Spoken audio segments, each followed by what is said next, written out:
Today I'm reviewing Travis Scott's newest album, Utopia. You might have heard of Travis Scott. He has albums such as Astroworld, Rodeo, Birds in the Trap. You might know him, you might not. Today I'm gonna be reviewing his album, ranking the songs on the album, giving it a number score, all that good stuff. Let's get into it. So coming into Utopia, Travis Scott had huge shoes to fill. Astroworld was probably his best album, definitely his most successful one, and he had not dropped in 5 years. The hype was huge. Like, this was probably the most anticipated rap album of the past few years. Now, Travis Scott is in my top 4 favorite rappers of all time. I was not born in the 80s, okay? He's who I know. I grew up with Travis Scott. He's in my top 4. But for some reason, I was not really too excited coming into this album. I think I expected this album to be mid or pretty good at best. I didn't expect this album to be his magnum opus or anything amazing because of a few things. The first thing is his features since 2020 have not been anything amazing. The only one I can think of off the top of my head that I really love is his feature on the song Open Arms on SZA's album, SOS. That's the only feature he's had that was pretty amazing to me since 2020. Other than that, his stuff has been pretty alright, mid, or bad. The worst one being his most recent feature leading up to the album on Lil Uzi's album on the song A, where he uses the line, "Hit her, make her do the gritty." I think that may have been one of the main things that made me lose hope for Utopia, because that line sucks. His features just were not good enough compared to the ones he had before Astroworld. Kelly Price, Portland, Love Galore, Prayers Up, Skywalker, Ghostface Killers, Love Hurts, and Champion. Like, that feature run absolutely blows out the feature run he's had since 2020. Another reason I wasn't super excited for this album is because 5 years is like a long time to go without dropping an album. I feel like you're probably gonna get rusty after 5 years. Another thing is I really love Astroworld, so I thought, there's just no way it's gonna be as good as Astroworld, and I'm probably gonna rip it to shreds as I do every album on its first listen. Another reason I wasn't super hyped is because I thought he was gonna play it way too safe.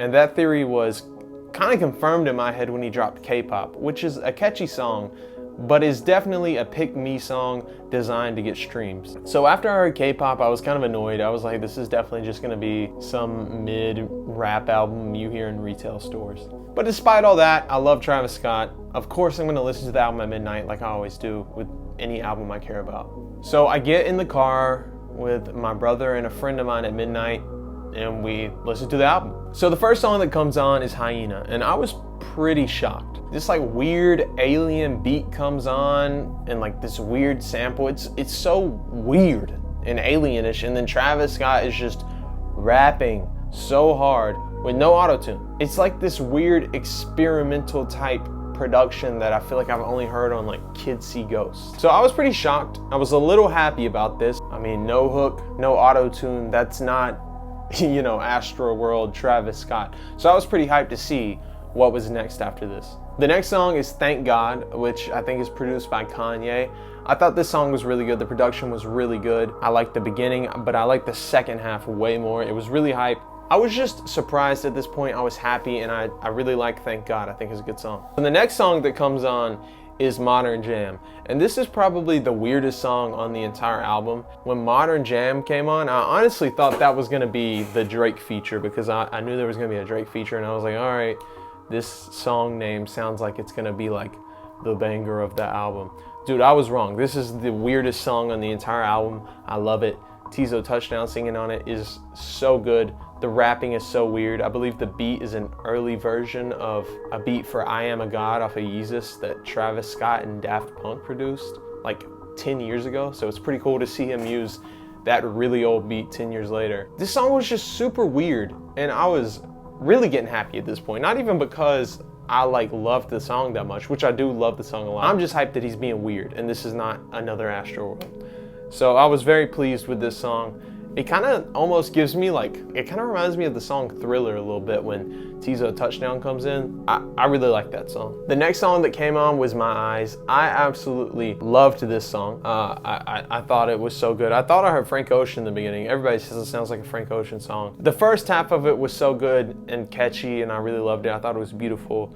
The second half was also really good. He just comes in rapping so hard.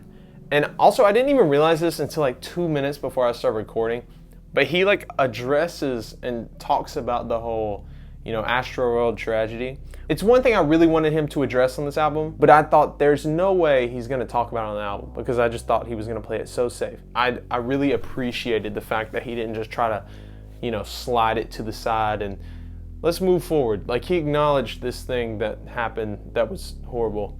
But aside from that, the song is incredible. Incredible. I love the song. The next song is God's Country, which I heard before because it was a leak that was supposed to be on like the original version of Donda by Kanye.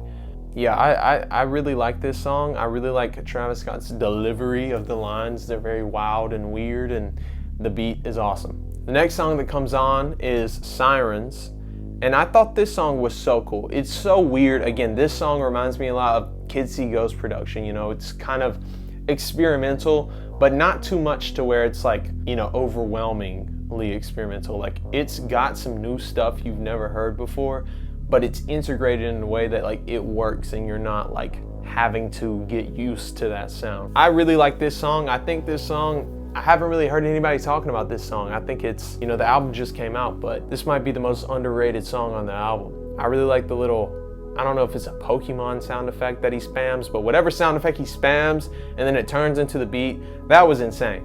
I mean, that was insane. The production on this song is insane, and I love the rapping too. And I won't lie, the little outro with Drake, it had me giggling. I won't lie. Drake makes me giggle sometimes.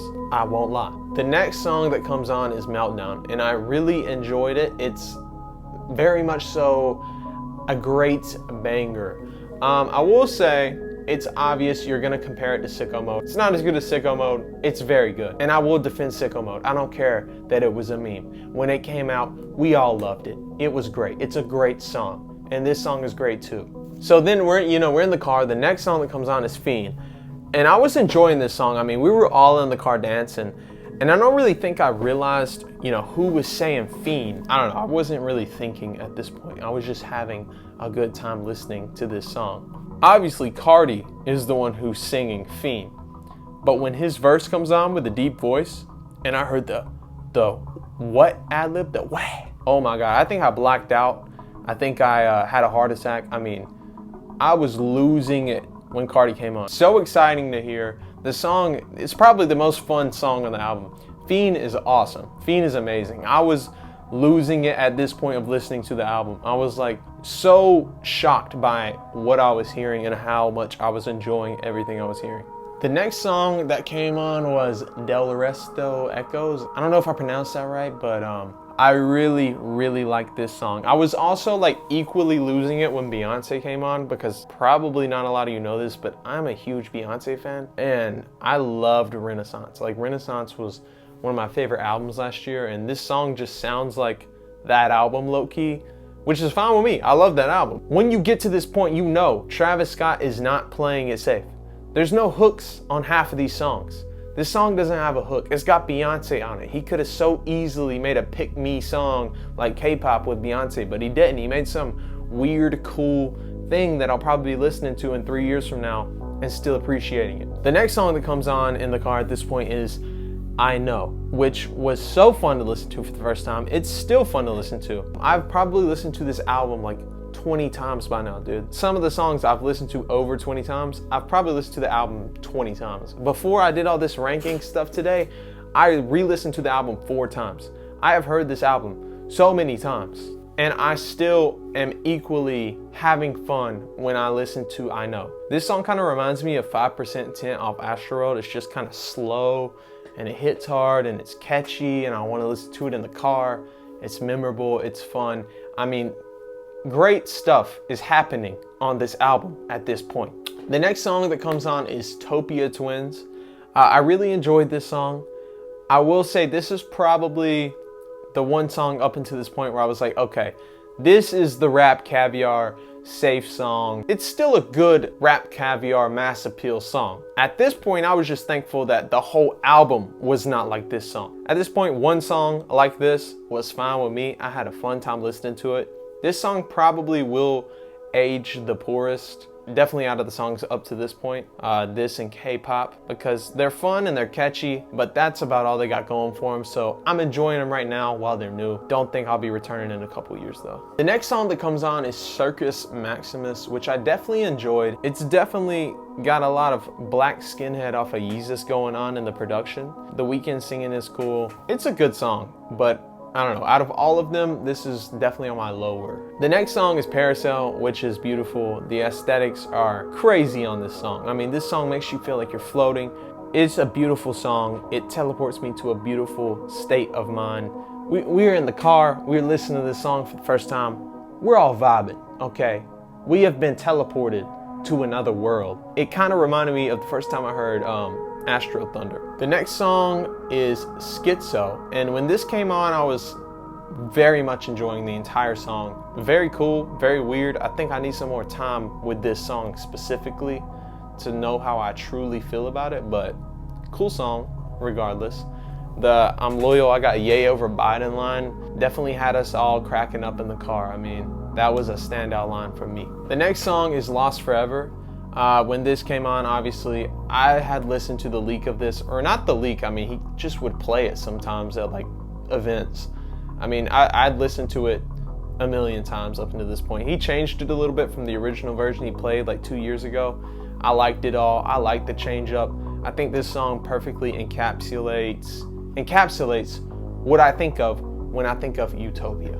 The next song is Love with Kid Cudi, and man, this song is super fun, super catchy. I don't know how everybody's feeling about this song. I'm feeling like I love it. I'm feeling like it's super fun. The next song is K-pop, which I actually don't think is that bad, but I am gonna take some points away because it is a pick-me song that is made to get streams, and I don't like that. There's a lot of times when Travis Scott puts The Weeknd on a song, and it works. It's always worked.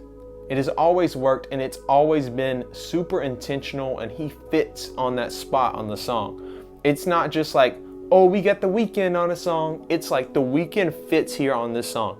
The Weeknd is a standout part of Pray for Love and Wake Up and Skeletons and all these songs where he was necessary on these songs. He wasn't just a thrown-in feature.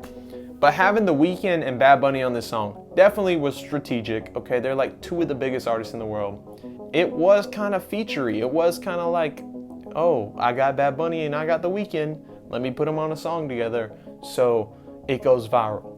Now, I'd be lying if I said it wasn't catchy. I'd be lying if I said I don't know all the words to it because it's so catchy. It's not my favorite. Now, after that, we listened to the whole K-pop song while listening to the album, listened through. So I kind of had chilled out at this point. But then Telekinesis comes on. And man, I think I lost it harder than any time I've ever lost it listening to an album. This song is incredible. I think one of the reasons I lost it really bad was this song used to be like a Kanye leak like 2 years ago. And I used to listen to it all the time because I thought it was so good. But then Donda gets released after like the time period I was listening to it. And there's Heaven and Hell off of Donda, and all the Kanye fans are like basically saying that this song Telekinesis turned into Heaven and Hell because it used to be a Kanye leak. So there's no like, oh, this song is leaked, it could come out one day. It's just like this song turned into a different song. That song is gone. So never in my life did I think I would hear this old leaked song on an album, and it is a beautiful song. I loved the leak. Like, I used to listen to it all the time. But the version that they put out is so much better than the leak. It is so much better. Future and SZA add so much to the song. It's so great. And then the last song of the album that came on was Till Further Notice. A great outro. I mean, like you couldn't want more from like a rap outro. It's kind of like more chill. I mean, I was still just losing it from how good the album was at this point. This last song kind of helped me feel like, wow, this is over. It gave me closure. I was shocked. I mean, I was shocked. This album is amazing. So, I'm going to read off my rankings of the songs. So, at number 19, we got K-pop. Number 18, we got Circus Maximus. Number 17, we got Schizo. Number 16, we got Thank God. Number 15, we got Utopia Twins. Number 14, Lost Forever. Number 13, God's Country. Number 12, Paracel. Number 11, Del Resto Echoes. Number 10, Till Further Notice. Number 9, Modern Jam. Number 8, Love. Number 7, Meltdown. Number 6, Sirens. Number 5, I Know. Number 4, Fiend. Number 3, Hyena. Number 2, My Eyes. Number 1, Telekinesis, Baby. And I'm gonna rate this album. Out of 10, I'm gonna give it a 9 out of 10. What an album, dude. What an album. What an album. Right up my alley. Might not be your cup of tea, it's mine. Okay? It's not your cup of tea, then I'll take your cup of tea and I'll add it to mine. Because this is my cup of tea. And if you disagree with me, you're wrong. This album is awesome. Bye.